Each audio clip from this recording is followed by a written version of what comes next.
ఈ నెల 10వ తేదీన పోచంపాడులో ఎస్ఆర్ఎస్పీ పునరుజ్జీవన శంకుస్థాపన కార్యక్రమానికి రైతులు పెద్ద సంఖ్యలో రావాలన్నారు. ఎంపీలు కవిత, వినోద్.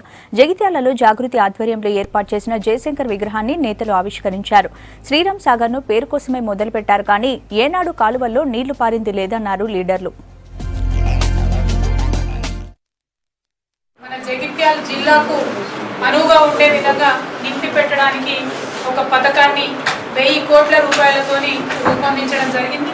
దాన్ని శంకుస్థాపన చేయడానికి ఈ 10వ తారీఖున పోచంపాడు దగ్గరికి బాల్కొండ నియోజకవర్గం పోచంపాడు మన గౌరవ ముఖ్యమంత్రి గారు వస్తూ ఉన్నారు.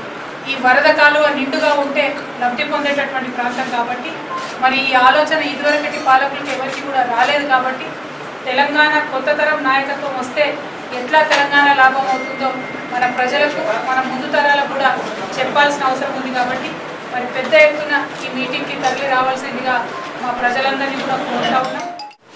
ఇదొక ప్రాజెక్టే కదా, మళ్ళీ ఏందని కూడా కొంతమందికి అనుమానాలు రావచ్చు.